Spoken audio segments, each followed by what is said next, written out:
This is the New York Sports Machine on WICR.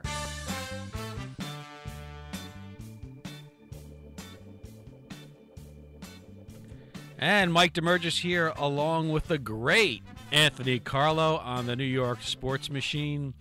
And the Jets making some moves, but are they the right moves? That's the question here. And we'll talk about that a little bit on the New York Sports Machine in this segment. So all the talk the whole time was Dan Quinn. Yep. And who they end up with? Todd Bowles. Now, I want to know what happened. Everybody's saying Dan Quinn's the man. I guess I don't blame Woody Johnson that he didn't want to wait, because we know Seattle's going to the Super Bowl. We know Seattle's going to win the Super Bowl. And probably the Seahawks have the best defense since what the Ravens had in 2000, maybe the Bucs 2002. Of course, they always talk about the 85 Bears, which I saw you did not. I did not. And they pretty much beat everybody into submission. In an era of offense and quarterbacks and wide receivers, the Seahawks have something special. They run the ball, it's old school, and they play defense. So Dan Quinn, the hot commodity with the Jets, opting out, going with Todd Bowles, who's not a bad pick. And the more I read about him and the endorsements that he gets, especially from a guy like Bill Parcells, who had him brought him around in Dallas. He was first introduced to him by Al Groh in 2000 with the Jets, and then he brought him over to Miami when Parcells was supervising the Dolphins situation. And Bowles did a lot of great things in Arizona. So maybe this is a good pick, and maybe it certainly brings a sense of easiness to Jet fans, knowing they don't have to wait till the end of the Super Bowl to decide. Maybe Quinn might pull a Belichick and say, yeah, you know what, I'm not coming. Well, yeah, I mean, listen, Bowles is a great choice. I mean, if you look at his numbers, what he did with the Cardinals defense in 2013, I mean, they were 6th ranked defense overall and number 1 ranked run defense. And one thing we know that the Jets do well is, or at least better than their offense, is play defense. And that is where the one concern may be out of this whole thing. Do you go with an offensive-minded coach because you realize that your offense is terrible, and I think they were 22nd or something like that in their total offense last year, or do you stick along the lines of a defensive coach just like Rex was? I mean, that poses an interesting question there. Now, I think Todd Bowles is significant of the fact that Woody Johnson wants to change the environment around the New York Jets. Well, he needed to, because, look, and I don't mean to interrupt you, but I have to. It was an Animal House atmosphere the first couple of years. Yeah. And look what happened. 4 years of not making the playoffs, a lack of discipline. And quite honestly, I don't know what the Bills were thinking. They pummeled the Jets this year. A week when they had that tremendous snowstorm in Buffalo, Doug Marrone, the team doesn't practice. They go to Detroit, the Jets practice all week, and they blew them out. Yeah. Who's a better coach? Doug Marrone, not Rex Ryan. And there were games this year where the Jets weren't prepared. Who's that fall on? Yeah. Falls on the fat guy.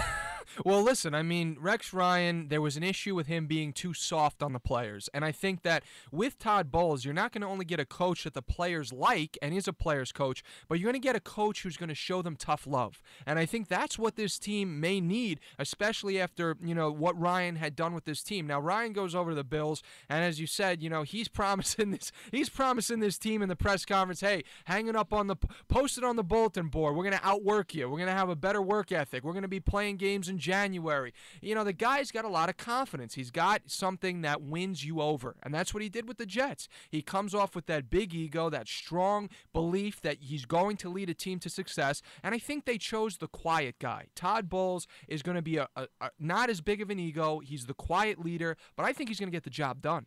I think he has the tools to continue this defense, and from what I hear, about him being a disciplinary as well as a player's coach, he's somebody that's really going to, I think, shake things up for the Jets and really, take a different approach and be a good leader for this team. Look, they brought in Charlie Casserly, they brought in Wolf, and these are football guys, lifelong football guys, and, they presented him Todd Bowles. And again, Todd Bowles gets a Bill Parcells stamp of approval. That means an awful lot. It does. And, it's not some firm.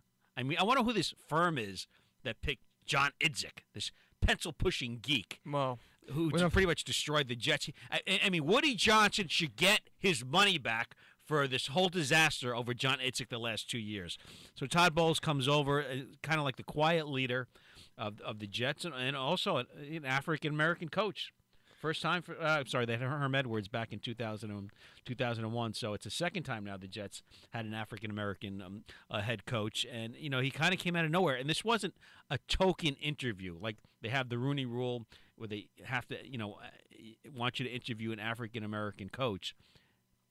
This was the guy they wanted, and I like that. There wasn't anything fake about it. No, there were no smoke screens going on, and he brings that defense. And Antonio Cromartie came out and said, the defense that he runs is similar to what Rex is, which is good for the players.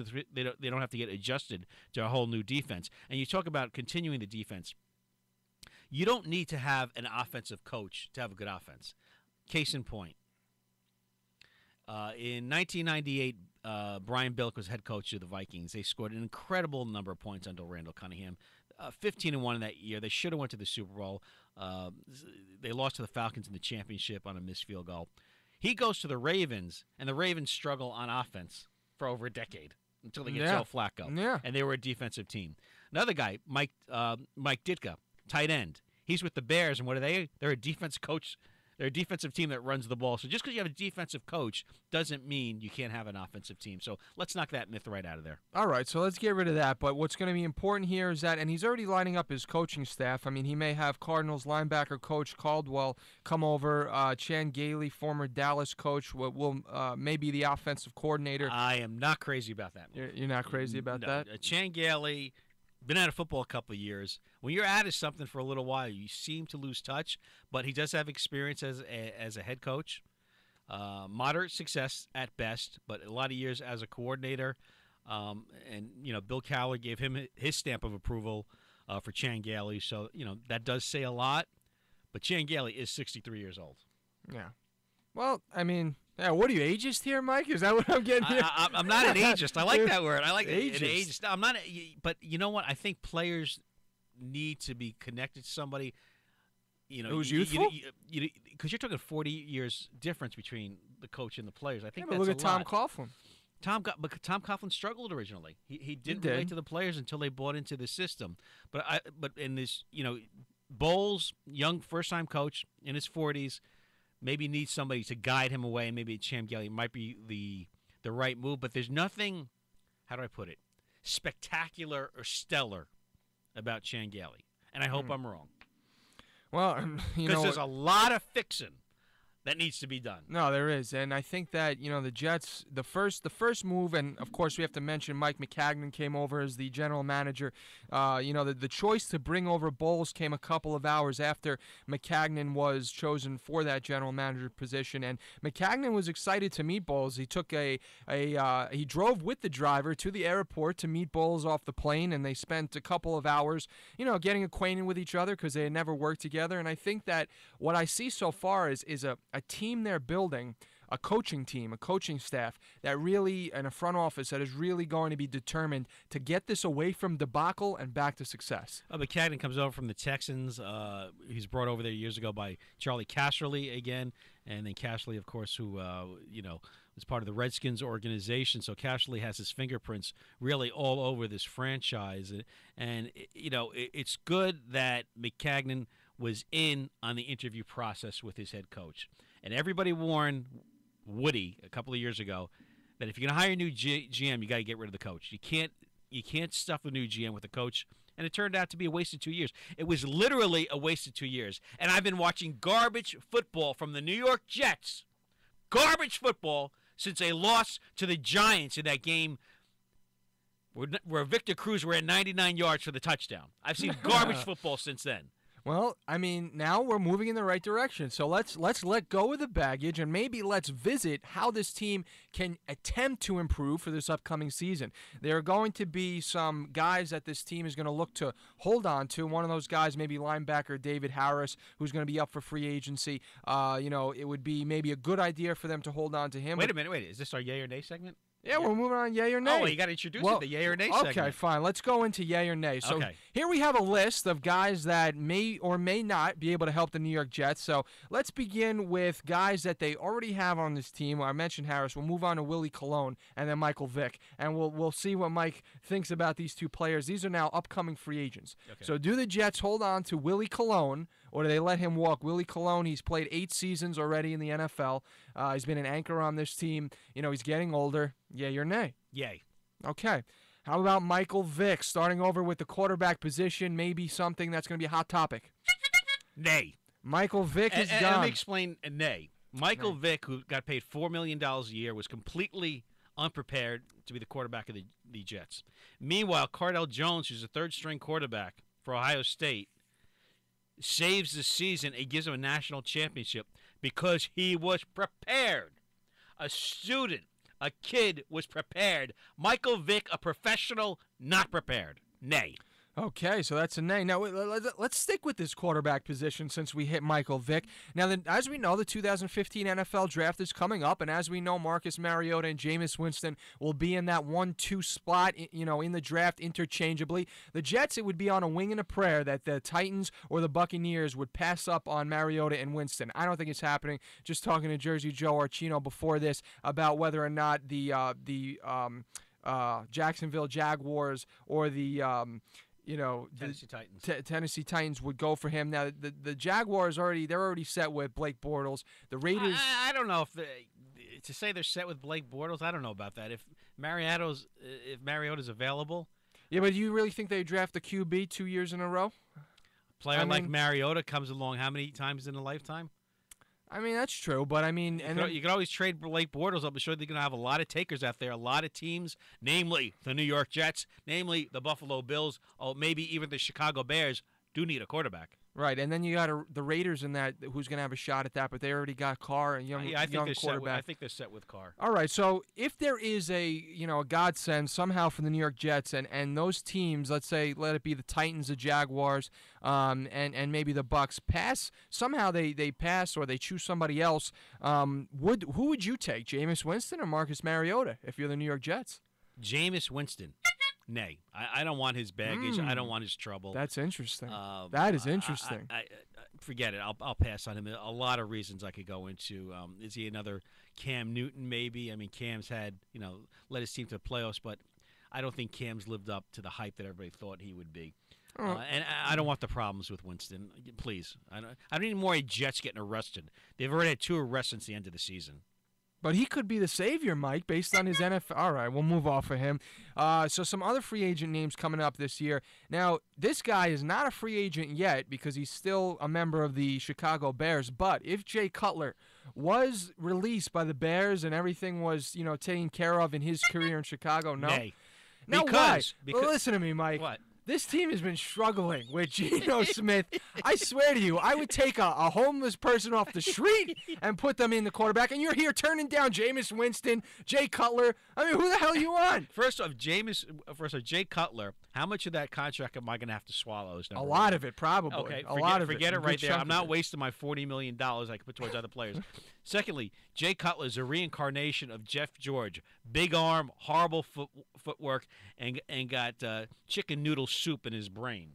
He really doesn't get the concept of playing on a team, and he really has trouble reading defenses clearly. So, nay on Jay Cutler.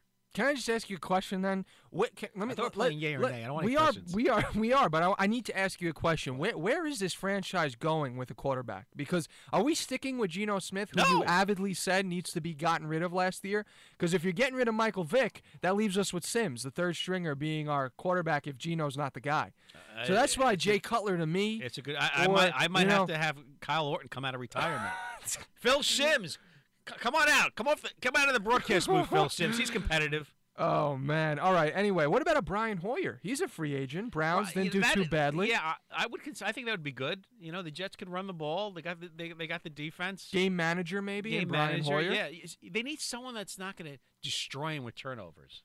Yeah, okay. That's what they need. All right, so now we have some free agent wide receivers coming up. Now, a lot of these guys are going to probably stick with the teams that they're already on. Some of those guys, Damergis Thomas, Julius Thomas, two from Broncos. And some guys can get franchised too. So yeah, those are two of their Broncos studs. Now, whether Peyton Manning stays or goes may depend on whether Damergis or Julius want to leave. But if they had shots at them, obviously I'm not expecting to hear a horn on Julius Thomas or Damergis Thomas.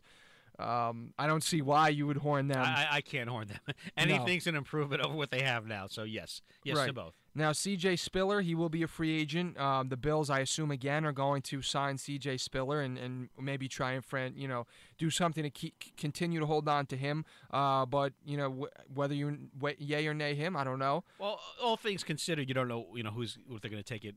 Other positions at wide receiver, whatnot. I think how much money. I think you consider him. Yes. I think you need another wide receiver. I think that's a must. If you're a New York Jet, you need the guy. Eric Decker is not the guy. No. Okay? Now, Jeremy Curley is not the guy. Okay? Jay Samaro is not the guy. All right, go back to Percy Harvin is also not the guy. No, he ain't coming back. They need that number one type receiver. How about Jeremy Maclin? He had a big year for the Eagles. Again, may get signed again before he hits free agency. Yes, absolutely consider. But you consider him. How about, let's see. Larry Fitzgerald. He is an older player. To me, he would be at the top of my list. Older player, hard worker, leader.